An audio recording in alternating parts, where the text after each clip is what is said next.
You know, the behind-the-scenes action in any political party can be more gripping than the main events sometimes.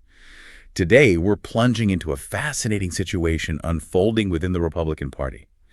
An alleged effort by some powerful allies of Donald Trump to really lock down party unity in the Senate. Exactly.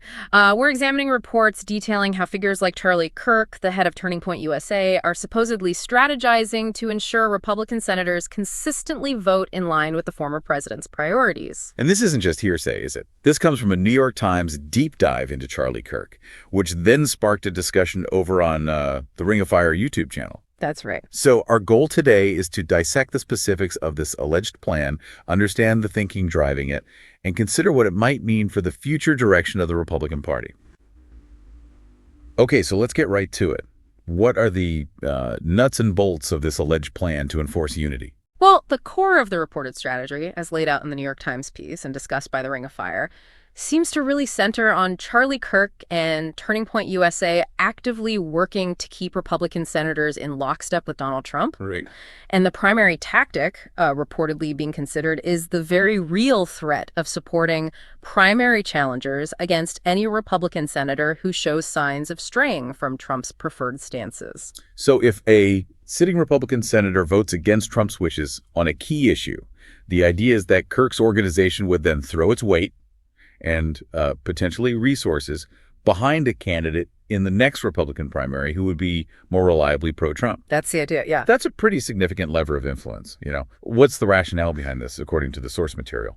According to the New York Times profile, as analyzed by the Ring of Fire, Kirk's argument is essentially that there's a disconnect between Republican senators and the base, the Republican primary voters, on several important issues. Like what specifically? He specifically calls out aid to Ukraine and immigration as examples where he believes senators are, well, out of touch. There's a direct quote that really sums up his position.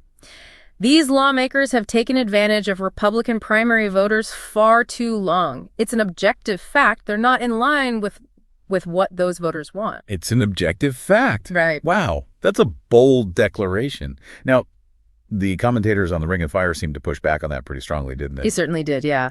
One of the key counterpoints they raise is the inherent tension, really, in claiming it's an objective fact that primary voters disagree with senators when those same senators have, in the vast majority of cases, actually won their Republican primaries. Right.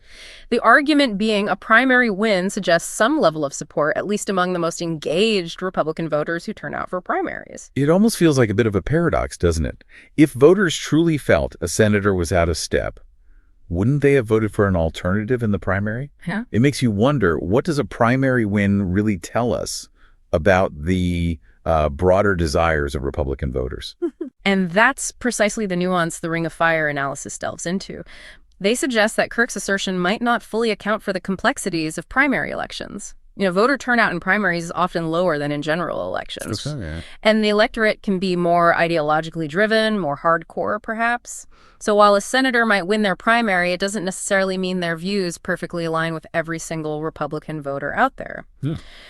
There's also the suggestion in the source that Kirk himself might be employing this objective fact argument more as a strategic tool, a way to exert influence. The Ring of Fire transcript even uses the word act, I noticed, when describing Turning Point USA events, hinting at a carefully crafted performance aimed at shaping perceptions and, well, wielding power within the Republican ecosystem. Mm-hmm. It suggests this might be less about a genuine grassroots movement and more about a calculated political strategy. Yes, the portrayal is definitely of a highly produced environment, designed to project a certain image and exert pressure. The reference to fireworks at these events kind of underscores the theatrical nature they perceive in these gatherings. Now, it's not just the pressure from organized groups like Turning Point USA Yeah. the Republican senators might be facing, is it?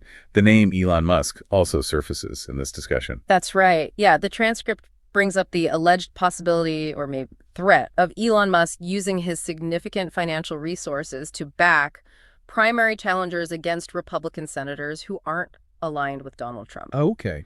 So this adds another layer of potential influence, suggesting that dissenting senators could face not only organized political opposition, but also, well, very well-funded electoral threats. So you've got the potential for grassroots-style campaigning from Turning Point USA combined with the potential for significant financial firepower from figures like Elon Musk. Wow. But when we look at the track record, how effective have these kinds of primary threats actually been in changing the composition of the Republican Senate caucus? Well, the source material points out that the success rate of these primary challenges is actually quite varied. It's not a sure thing. Okay. We have definitely seen examples where Republican incumbents perceived as insufficiently loyal to Trump have been successfully unseated in primaries. Right. That has happened. Right. However, there are also notable instances where a more staunchly pro-Trump challenger wins the primary, Okay. but then ends up losing the general election, even in districts or states that lean Republican overall. The example of Joe Kent is specifically mentioned in the transcript in this context, right? Right. Can you break down why that happens? Why would a candidate who might be more aligned with the Trump wing of the party lose in a general election in a Republican-leaning area? The analysis suggests that while a more conservative, perhaps more rigidly pro-Trump candidate might really resonate with a segment of Republican primary voters, the broader electorate in the general election, even in a district with a Republican advantage, might just have different preferences. Some voters might be looking for a more moderate voice, or maybe they could be turned off by a candidate perceived as too extreme, or perhaps too closely tied to a polarizing figure like Trump. Right. And this can lead them to vote for a Democrat or maybe a less conservative independent, even if they might typically lean Republican in other races. So the very tactic intended to enforce ideological purity within the party through primary threats could inadvertently weaken the party's chances in the general election in certain areas.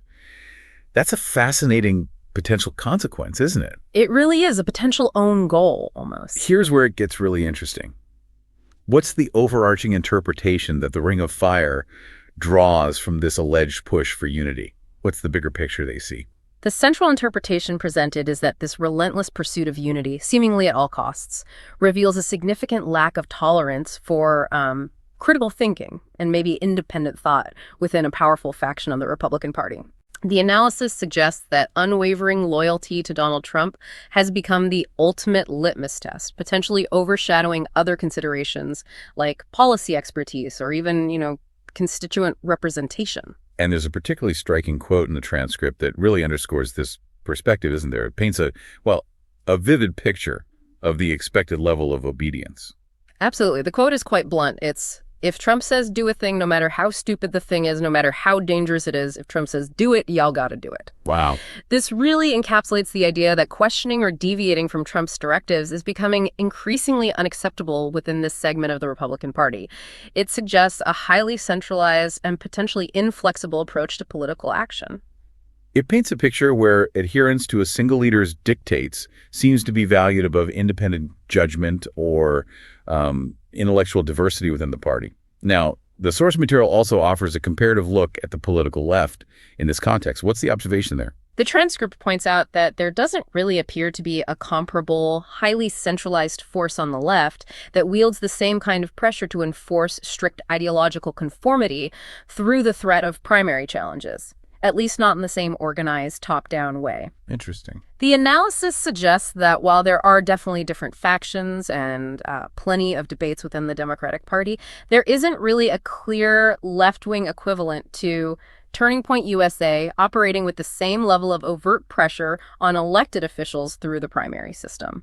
So this dynamic of enforced unity, driven by loyalty to a specific leader, seems to be a more prominent feature on the right, at least according to this particular analysis from the Ring of Fire. That's the argument presented, yes. Okay, so let's bring it all together.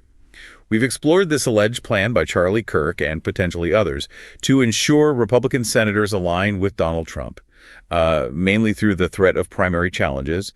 We've looked at the stated justification that senators are out of sync with primary voters and the counter-arguments that question that assertion based on actual election outcomes. Right.